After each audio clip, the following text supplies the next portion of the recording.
मैंने Hindustani Awam motor secular को एक कम से कम एमएलसी का पद मिलना चाहिए। इसीलिए हमारे हित में भी है, एनडीए के हित में भी है कि हमको एक एमएलसी का पद वो दें। आज भी हम समर्पित हैं, हमारा कोई शर्त नहीं है।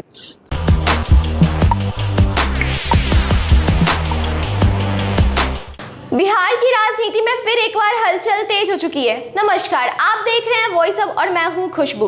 विधान परिषद उपचुनाव की घोषणा के बाद अब सीट के बंटवारे को लेकर एनडीए के सहयोगी दलों के बीच चर्चा शुरू हो चुकी है। इसी बीच केंद्रीय मंत्री जीतन राम मांझी ने अपनी पार्टी के लिए कम से कम एक सीट की मांग की है। मांझी का कहना है कि उनकी पार्टी गठबंधन में मजबूत भूमिका निभा रही है, इसीलिए उन्हें उचित हिस्सेदारी मिलनी चाहिए। अब सवाल यह है कि क्या एनडीए के बड़े नेता इस मांग को पूरी करेंगे? क्या जीतन राम मांझी की पार्टी को एमएलसी का सीट मिलेगा? आइए सुनते हैं इस वीडियो में कि जीतन राम मांझी ने क्या कहा है और उनकी क्या मांगे हैं। अच्छा सर, जिस तरीके से अब एमएलसी चुनाव को लेकर के भी सर डेटे जो है वो ऐलान कर दिए गए हैं, सर आप लोग सर मांग कीजिएगा सिर्फ से ज्यादा डेट ऐलान हुआ है। देखिए, मांग तो बहुत पहले से हमारी है कि भाई हम 5 विधायक हैं, एक एमएलसी भी हैं, मंत्री भी हैं, भारत सरकार में हैं। और जहाँ तक कार्यकर्ताओं का सवाल है, किसी भी पार्टी से हमारे कार्यकर्ता सभी जिलों में कमज़ोर नहीं हैं। चाहे जिस तरह का एनडीए का प्रदर्शन होता है उसमें हमारे कार्यकर्ता बढ़ चढ़ कर के साथ लेते हैं। चुनाव के पहले विधानसभा वाइज कुछ ऐसे हुए थे, उसमें हमारे लोग बहुत काफ़ी भाग लिया था। उसका उस समय के तत्कालीन अध्यक्ष ने इसको हमको बतलाया था।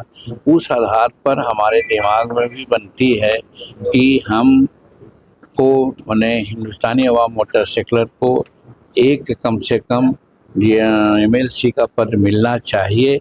इसकी चर्चा हम सेंट्रल के जो हमारे नेतागण हैं उनसे हम करेंगे।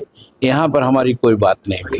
आप लोगों ने राज्यसभा में भी कंप्रोमाइज किया सर, डिमांड कीजिएगा सर। दोनों में पूछेगा तो मुझे समझ में नहीं आएगा। राज्यसभा में आपने कंप्रोमाइज किया और आप अपने गठबंधन के प्रति हमेशा समर्पित रहे। आज भी हम समर्पित हैं, हमारा कोई शर्त नहीं है। हम कहेंगे कि अगर हमको एमएलसी का पद दिया जाता है, इससे हम एनडीए गठबंधन मजबूत होगा, हमारा जो दल है हमारे लोग हैं और आकर्षित होंगे और उससे एनडीए को फ़ायदा होगा। इसीलिए हमारे हित में भी है, एनडीए के हित में भी है कि हमको एक एमएलसी का पद वो दें। फिर ये भी बात चली कि जो हमारे एमएलए जीते हुए हैं प्रखंडों में, तो विसूत्री का अध्यक्ष उनको होना चाहिए, ये नियम है। लेकिन अभी जो हुआ है उसमें हमारे प्रखंड अध्यक्ष बहुत कम ही प्रखंड अध्यक्ष बने हैं जिला विसूत्री का।